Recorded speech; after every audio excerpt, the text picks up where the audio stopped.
Snow was falling quietly over a small mountain town on Christmas Eve when a retired deputy heard a sound that did not belong to winter.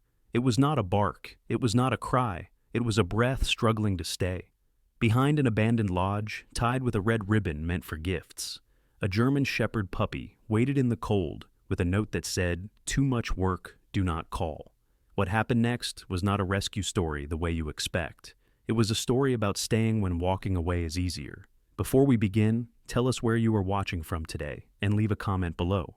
If stories about quiet courage and second chances matter to you, please subscribe and support our channel. Snow began falling before dawn in Everpine, a mountain town tucked between pine-covered ridges where Christmas never needed an announcement. It arrived quietly every year, like a habit the land itself remembered. By mid-morning, the streets were softened under a thin white layer, the kind that muted footsteps and wrapped old buildings in forgiveness. Wreaths hung from wooden porches, their needles stiff with frost. Church bells rang slow and careful, as if afraid to crack the cold air. Light spilled from low windows in warm amber squares, promising coffee, soup, and stories repeated enough times to feel true. Everpine was not a place people passed through by accident. It was where people ended up when they were done running, or too tired to begin again somewhere else. Deputy Cole Hartman had lived here for 32 years, long enough that the town no longer surprised him. At 57, he moved with the economy of someone who had learned how to preserve energy. His shoulders were broad, but slightly rounded now, not from weakness, but from decades of leaning into other people's emergencies. His hair, once dark, had turned the color of ash after rain, cropped short in the same style he'd worn since his academy days. His face carried lines that weren't born of anger, but of attention, the kind etched by watching too closely for too long. Cole was a county deputy nearing retirement, a man known for being steady rather than kind, fair rather than warm, the sort of officer who did not raise his voice because he never needed to. The afternoon of December 24th ended like many others. Cole signed out of his shift, nodded to the younger deputy replacing him, and stepped into the cold with a stiffness he pretended not to notice. The air smelled of snow and pine sap, sharp enough to wake the lungs. He pulled his coat tighter, adjusted the badge that still felt heavier than metal, and headed toward the pharmacy on Main Street to pick up medication he had promised himself he would not forget again. He did not expect to hear anything unusual. Christmas Eve in Everpine was usually quiet in the particular way of towns that believe silence was a form of respect. The sound reached him as he passed the old Evergreen Lodge, closed for nearly a decade, its windows boarded and its sign faded to a pale ghost of green. It was not a bark, not a cry meant to be heard. It was thinner than that, strained and uneven, pressed flat by the wind and swallowed by falling snow. A sound that did not belong to celebration or even to loneliness. It belonged to survival, running out of options. Cole stopped walking. Years of patrol had trained his body to pause before his mind caught up. He turned his head slightly, listening again, isolating the noise from the wind. There it was, faint and broken, like breath dragged through pain. He glanced down the street. No one else seemed to notice. A couple hurried past with bags in hand, their laughter trailing. Behind them, unaware of anything beyond warmth and time, Cole stepped off the sidewalk and followed the sound into the narrow service lane behind the lodge. Snow drifted higher here, untouched, marked only by the sharp edges of old tire tracks frozen into place. The air smelled different, metallic and damp, the way cold settles around forgotten spaces. Near the back fence, half buried beside a wooden post, meant to hold a long missing sign. Something dark shifted against the white. It was a puppy, a German shepherd, no more than 4 months old, judging by the size of her paws and the awkward way her body curled inward, as if trying to become smaller than she was. Her coat, meant to be black and tan, was matted and dulled by moisture, clumped at the chest and legs. One ear stood uncertainly while the other drooped, still undecided about the shape it wanted to become. Her ribs showed faintly beneath the fur when she shuddered, and her breathing came shallow, each inhale working harder than it should have. Around her neck was a red string, not a leash, not a rope. A thin, fraying ribbon, the kind sold by the roll during the holidays, the kind used to tie boxes and bows. It looped once around her neck and then around the post, knotted carelessly, as if whoever had tied it wanted to be done quickly. The red bled sharply against the snow, an unnatural color in a place defined by white and gray. Taped to the post above her head was a scrap of paper, its edges curled from dampness. The handwriting was hurried, pressed too hard, the ink slightly smeared. Too much work. Don't call. Cole stood there longer than he would have admitted to anyone. In his line of work, he had seen abandonment before. Animals left at shelters after hours, dogs tied to fences, kittens in boxes. Usually there was anger in it, or fear, or indifference. This felt different. This felt tired, as if the person who wrote those words had decided that naming the burden absolved them of it. At his age, Cole had learned that certain sentences did not grow lighter with repetition. They sank deeper each time they were used. The puppy noticed him then, her head lifted slightly, eyes wide and dark, reflecting the dull winter light. She tried to pull back, pressing herself closer to the post, the red string tightening as she reached the end of it. There was no bark, no growl, just a soft, panic sound caught in her throat, the instinctive calculation of an animal who had learned that hands often came with pain or disappearance. Cole did not step closer. He moved slowly, deliberately, lowering himself until one knee touched the snow, then the other. He rested his gloved hands on his thighs, palms open, his posture loose. The cold seeped through his pants immediately, but he ignored it. His eyes stayed level with hers, not staring, not avoiding. "Hey, kid," he said softly, his voice roughened by the air. "I see you." The words were simple. They were not a promise. They were not comfort. They were recognition. The puppy froze, her breathing still uneven, but she stopped pulling. Her gaze flicked to his hands, then back to his face, searching for something she did not yet know how to name. Snow settled silently on both of them, melting slowly into fabric and fur. For a moment, Christmas ceased to be a date or a tradition. It became a test, not of charity, but of conscience, the kind that did not announce itself with urgency, but waited patiently to see what would be done when no one was watching. Cole remained there, unmoving, letting time stretch thin between them, aware that whatever happened next would change more than the shape of a holiday. The red string fluttered slightly in the wind, its color stark and accusing against the snow, marking the place where someone had decided to stop trying. And somewhere, beneath the falling white, something fragile waited to see if this man would walk away too. Cole Hartman had learned, over the years, that doing the right thing rarely felt clean. It was usually slower, heavier, and more complicated than instinct wanted it to be. Kneeling in the snow behind the abandoned lodge, with cold seeping steadily through his knees and the red string trembling faintly in the wind, he felt that familiar tension settle into his chest. The urge to act fast pressed against the discipline he had spent a lifetime building. The puppy stayed where she was, muscles taut, eyes fixed on him. Up close, Cole could see the details his first glance had missed. Her muzzle was dusted with snow that melted and refroze along her whiskers. A faint scar crossed the bridge of her nose, old enough to have healed badly, new enough to still matter. Her paws were too large for her body, the unmistakable promise of a breed meant to grow into strength, though, at the moment, she looked like a shadow of what she might one day be. Cole did not reach for the red string. Not yet. He stood slowly, joints protesting, and took a step back, giving her space before she could decide to panic. He pulled his phone from his coat pocket, fingers stiff in the cold, and began documenting what he saw. The knot in the ribbon, the handwritten note, the position of the post relative to the lodge and the alley. He photographed the snow around her, untouched except for her own shallow impressions. Years in law enforcement had taught him that details mattered most when no one wanted them to. When he finished, he made the call he had already known he would have to make. Dispatch answered on the second ring, the voice on the other end calm and tired in the way holiday shifts always were.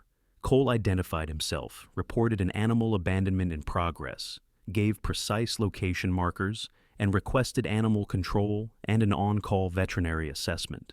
He used the language of procedure, not emotion, even though his jaw tightened as he spoke. While he waited, the wind picked up, threading through the narrow lane and driving snow sideways. The puppy whimpered again, quieter this time, more exhausted than afraid. Cole shrugged out of his outer coat, heavy with years of winters, and moved just close enough to drape it partially between her and the wind without touching her. The fabric flapped once, then settled, forming a barrier that cut the cold in half. "There," he murmured, not to soothe, but to inform. "That's better." He poured water from his thermos into his gloved palm, letting it pool and cool slightly before extending it toward her. The puppy hesitated, nostrils flaring, then leaned forward just enough to lap cautiously. She drank too fast at first, then stopped abruptly, lifting her head as if expecting the water to disappear the way other things had. Cole waited. When she lowered her muzzle again, he refilled his palm without comment. He had seen this behavior before, in people, the stop-and-start hope of those who had learned not to trust, relief. Animal control arrived 20 minutes later, their truck tires crunching softly over the snow. The officer who stepped out was a woman in her early 40s, bundled against the cold, her expression already resigned in a way that suggested experience rather than indifference. She glanced at the note, the red string, the puppy, and exhaled slowly through her nose.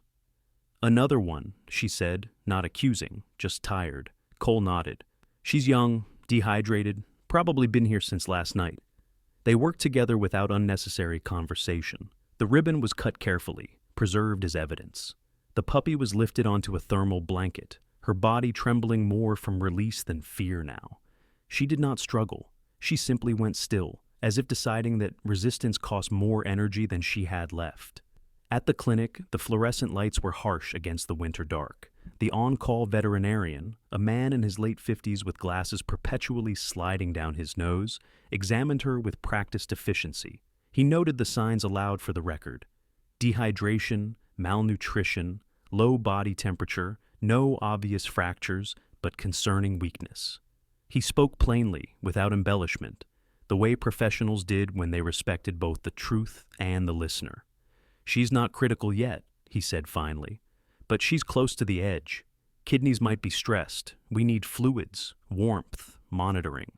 Cole listened, hands folded in front of him, the weight of responsibility settling into a shape he recognized. When the veterinarian explained the process, the legal hold, the shelter intake, the potential foster option pending stabilization, Cole did not hesitate.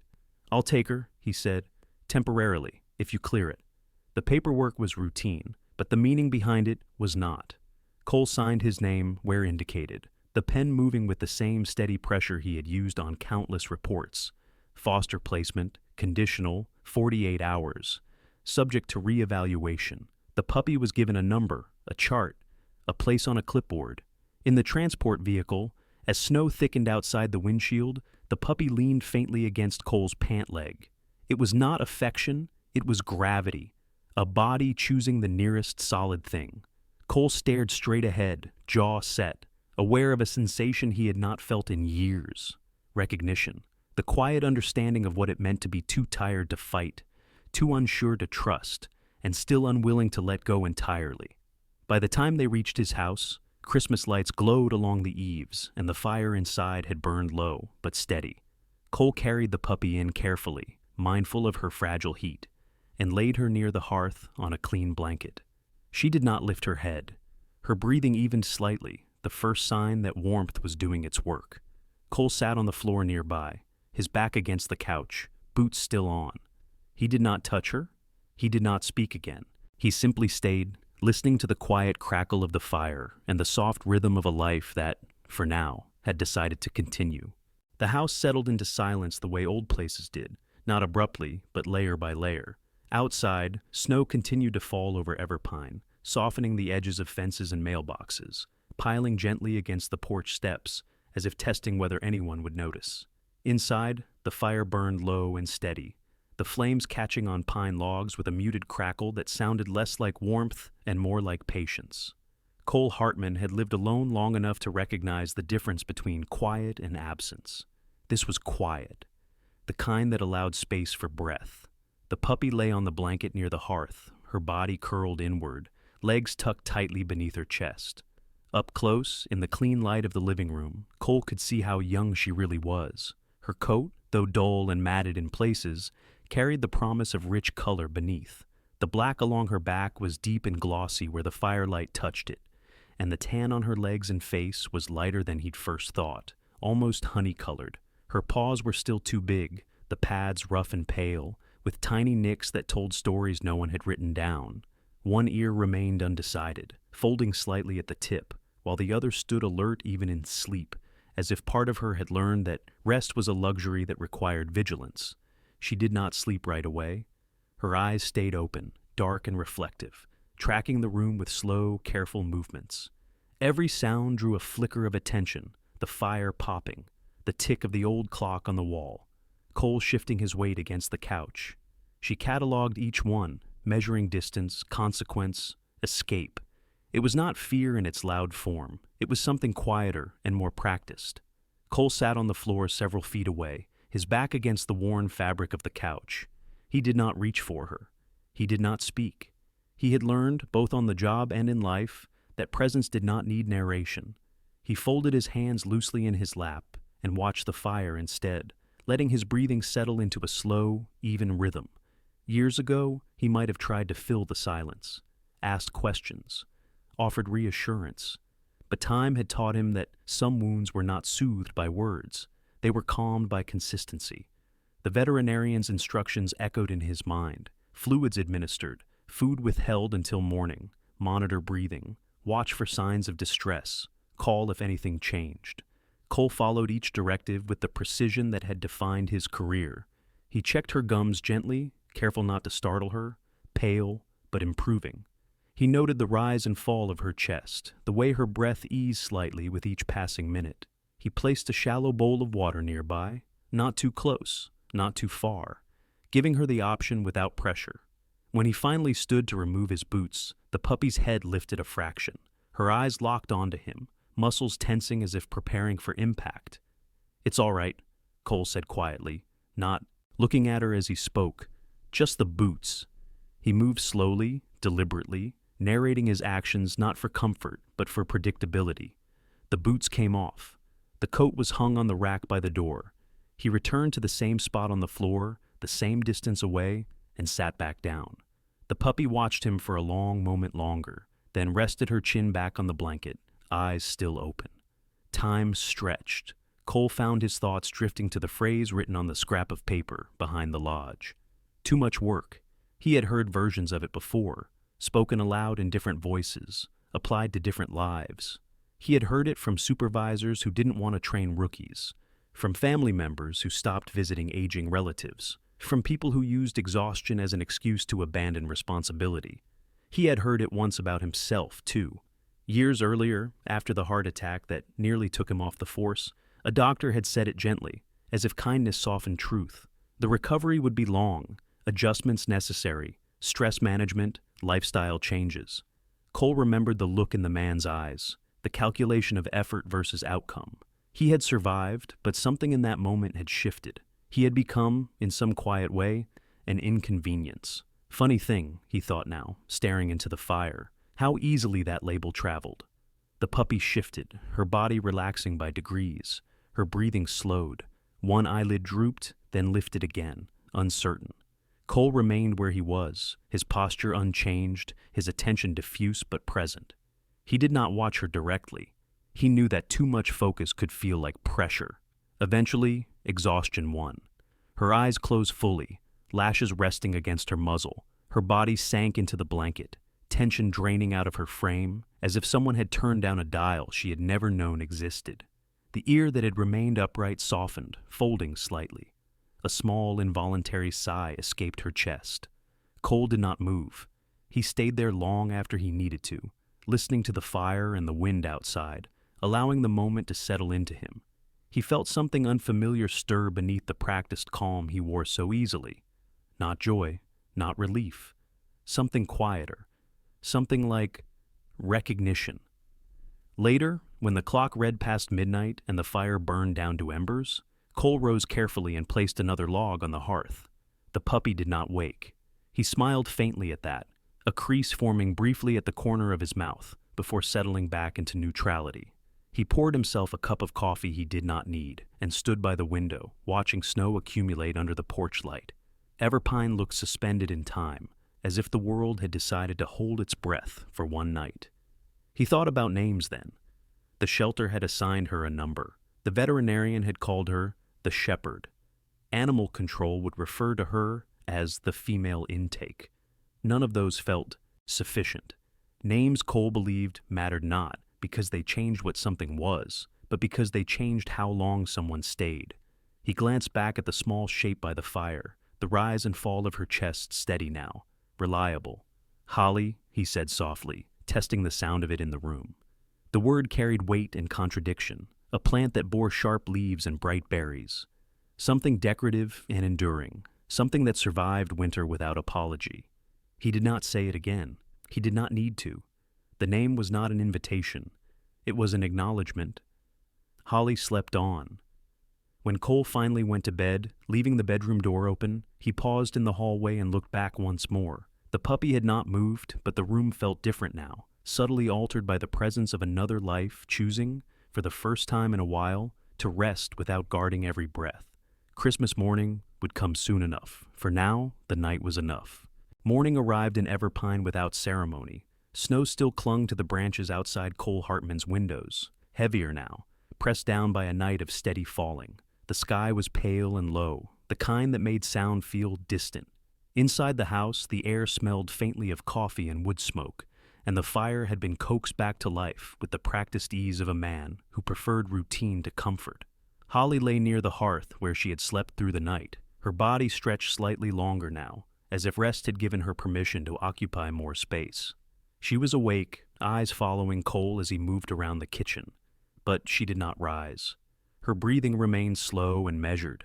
The thinness along her ribs was still visible, but the sharpness had softened just a fraction. It was enough to notice if you were looking carefully. Cole was. He kept to the same rhythm he had established the night before. Movements slow, sounds predictable.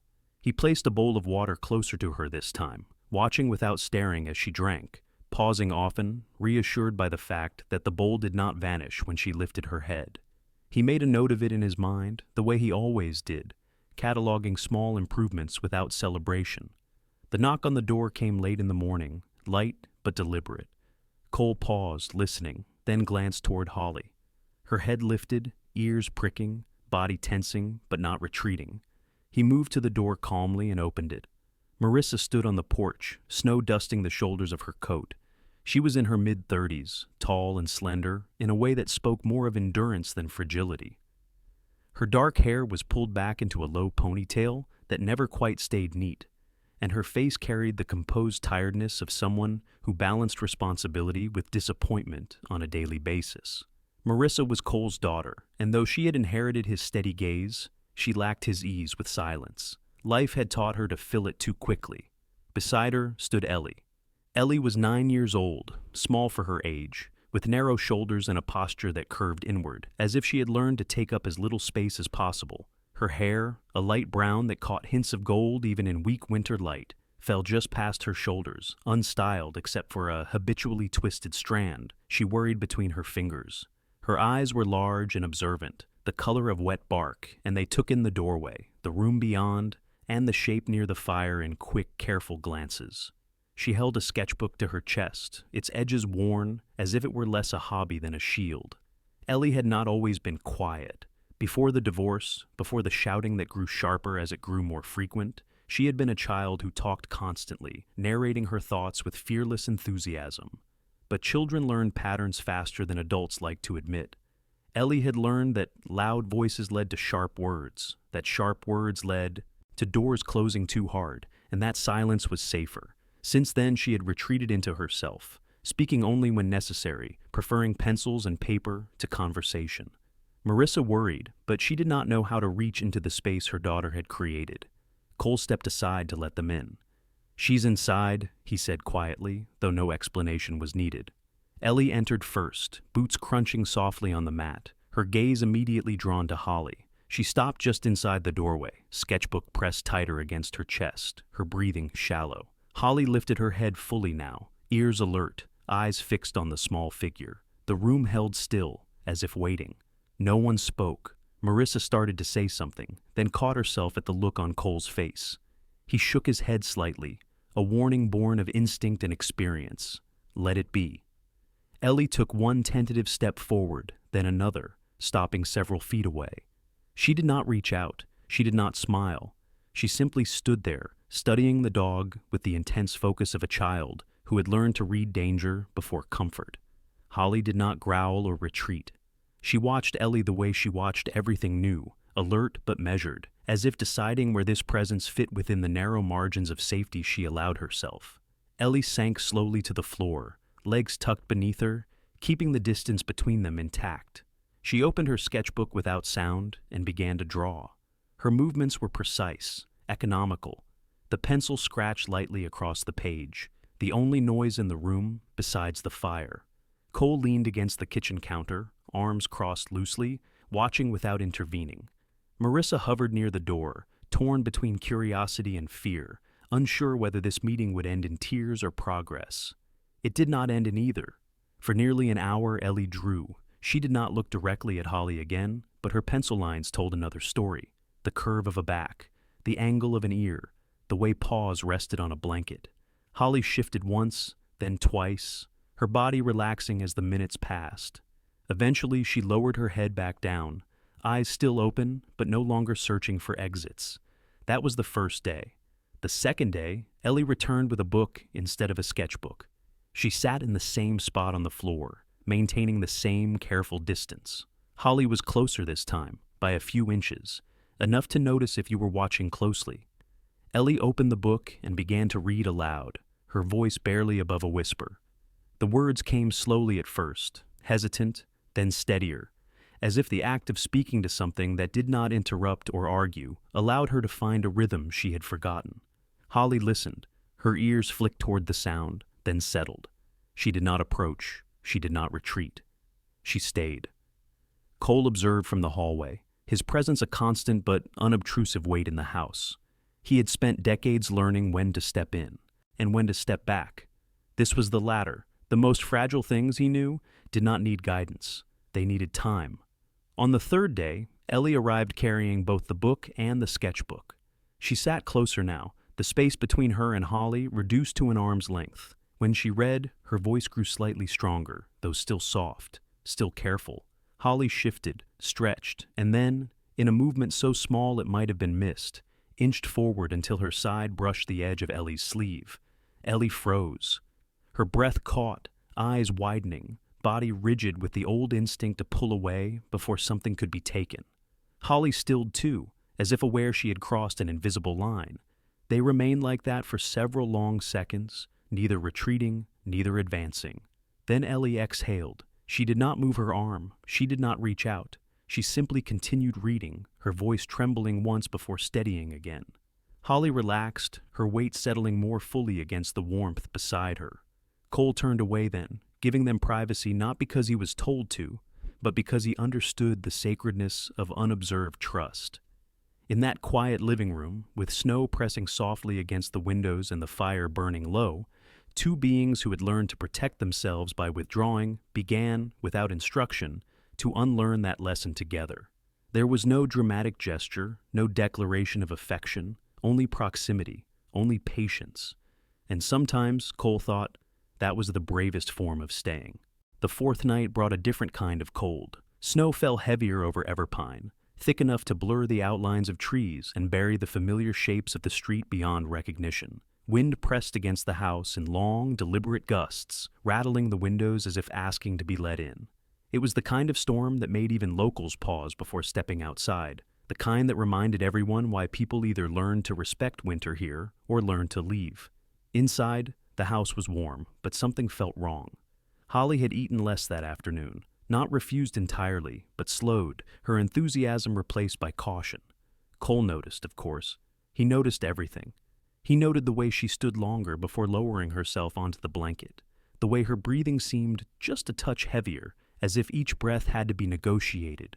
He told himself it might be fatigue, the natural ebb and flow of recovery. Healing was never linear. He had said that to others many times. Still, he stayed closer than usual. Ellie sat on the floor near Holly, her sketchbook open but forgotten. She was drawing aimlessly, pencil hovering more than touching the page. Every few moments, her eyes lifted to the dog, then flicked back down again. Children, Cole knew, often sensed change before adults were willing to name it. They lived closer to instinct. "Grandpa," Ellie said quietly after a while. Cole looked up from the chair by the fire. "Yes?" "She's different," Ellie said. She did not point. She did not dramatize. She simply stated it, the way one reported the weather. She's not listening the same way. Holly lay on her side now, her body too still, her head resting flat against the blanket. Her eyes were half open, unfocused, the glossy alertness Cole had come to recognize dulled by something heavier. When he moved closer, kneeling beside her, she did not lift her head. That was enough. Cole reached for the phone without hesitation. The veterinarian answered quickly, voice alert despite the hour. Cole described the symptoms in short, precise sentences. Reduced appetite, labored breathing, lethargy, elevated warmth to the touch. He did not soften the facts. On the other end of the line, there was a brief pause. Then, bring her in. Now. Cole wrapped Holly carefully in the thermal blanket, his movements controlled but urgent. When he lifted her, her body sagged against his chest, lighter than it should have been, too light for something that was supposed to be growing. Her head lolled briefly, then settled against his shoulder. Ellie stood frozen in the doorway, her hands clenched at her sides. "Get your coat," Cole said gently, already moving toward the door. "You're coming." Outside, the snow was thick and relentless, erasing tracks almost as soon as they were made. Cole carried Holly to the truck, shielding her face from the wind with his body. Ellie climbed into the back seat, her small hands reaching forward instinctively, resting lightly against Holly's ribcage through the blanket. She did not cry. Her mouth moved silently, words forming without sound. The drive to the clinic felt longer than it was. Snow reduced visibility to a narrow tunnel, illuminated by headlights. Cole's grip tightened on the steering wheel, his focus absolute. This was not panic, it was purpose. At the clinic, the staff moved quickly, the choreography of emergency practiced and efficient. Holly was transferred to a table, blanket peeled back, IV prepared. The veterinarian examined her with the same calm precision as before, but his brow furrowed slightly as he listened to her heart, checked her gums, reviewed her chart. "She's spiking," he said quietly. "Kidneys are struggling. Could be delayed response to the dehydration." Cole nodded once. He did not ask for reassurances that could not be given. "She's fragile," the veterinarian continued. "We'll do what we can, fluids, monitoring, but I won't lie to you." Ellie stood just outside the treatment room, her fingers curled tightly around the bars of the half door. She leaned forward, her face pressed close, eyes fixed on Holly's still form. When the veterinarian finished speaking, Ellie's voice cut through the room, soft but unwavering. "We're here," she said. "We're not leaving." Holly's tail moved then. It was not a wag, not really. Just a small, unmistakable flick against the blanket. Enough to be seen. Enough to be real. The room seemed to exhale. The veterinarian glanced at Cole, then back at Ellie. He said nothing, but his expression shifted. Something like guarded hope passing briefly across his face. Hours passed. Cole sat in a hard plastic chair, elbows on his knees, hands clasped loosely. He did not pray, not in words. He had learned long ago that faith did not always take the shape people expected. Sometimes it was simply endurance. Ellie sat beside him, her head resting against his arm, eyes never leaving the door to the treatment room. Snow continued to fall outside, relentless and indifferent. Inside, machines hummed softly, marking time in beeps and numbers. Holly lay tethered to tubes and wires, her small body a battleground invisible to the naked eye. At some point, the veterinarian emerged. "She's holding," he said. "That's all I can say right now, but she's still fighting." Cole closed his eyes briefly, a long breath leaving his chest before he was aware he was holding it. Ellie reached for his hand then, her fingers slipping into his palm without hesitation. He squeezed back just once. They stayed, because sometimes staying was the only thing left to do. Recovery did not arrive like a sunrise. It came the way winter loosened its grip in Everpine, almost imperceptibly at first, in degrees too small to celebrate. The storm that had battered the town for 2 days moved on, leaving behind drifts higher than the porch rail and a silence that felt earned rather than empty. Snowplows traced narrow paths through the streets, their engines a distant hum, reminders that life continued even when no one was looking directly at it. Holly survived the night. The veterinarian did not call it a victory. He called it stability, a word that carried neither promise nor relief, only time. Her kidneys responded slowly to treatment. Fluids helped, Monitoring continued. Every few hours brought another cautious update, each one measured, professional, restrained.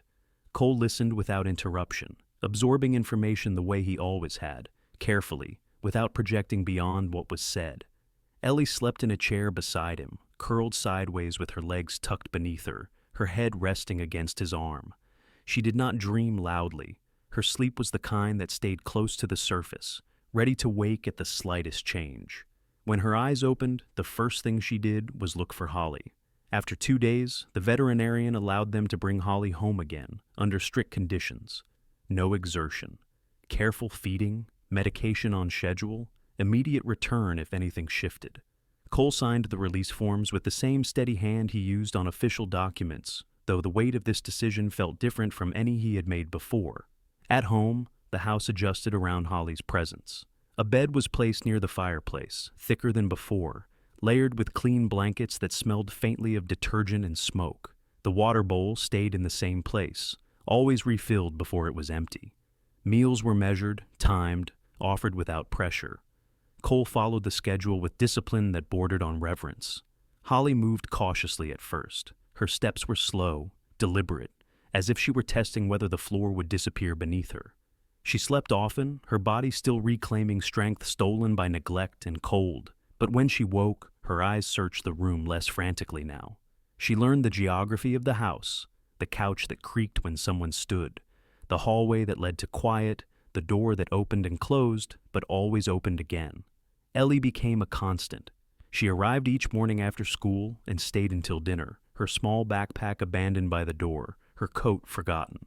She brought books and drawings, sometimes reading, sometimes just sitting nearby, her presence unobtrusive. She learned Holly's rhythms before she learned her courage. When Holly rested, Ellie rested. When Holly shifted, Ellie adjusted. There were no commands, no expectations. One afternoon, about a week after they returned home, Holly stood on her own for the first time without wavering. The movement was unremarkable, almost easy to miss. She simply rose from her bed, took 2 careful steps, and paused, her legs trembling slightly. Ellie froze mid-sentence, eyes wide. Cole watched from the kitchen doorway, his breath held unconsciously. Holly looked at Ellie, then lowered her head and rested it gently against the child's knee. Ellie did not move. She did not reach out. Her hands stayed folded in her lap, her posture respectful, as if she understood that trust was something offered, not taken. Tears gathered in her eyes, but she blinked them back, unwilling to disturb the moment with excess. Cole turned away, busying himself with nothing in particular, granting them the privacy that mattered more than observation. By the end of the second week, Holly's strength returned in increments. Her coat began to regain its sheen. Her appetite improved. She followed Ellie from room to room, not close enough to crowd, but close enough to remain connected. The red string that had once bound her was gone, replaced by a simple collar, chosen carefully, adjusted often as she grew.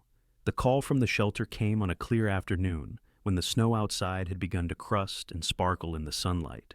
The case was closed, the investigation complete. No owner came forward. The dog was legally available for adoption. Cole did not hesitate. At the shelter, he signed the final papers, his name filling the space with quiet finality. There was no ceremony, no speech, just a signature, a nod, and the simple acknowledgement of responsibility accepted. When he returned home, Ellie was waiting by the door, her arms wrapped loosely around Holly's neck.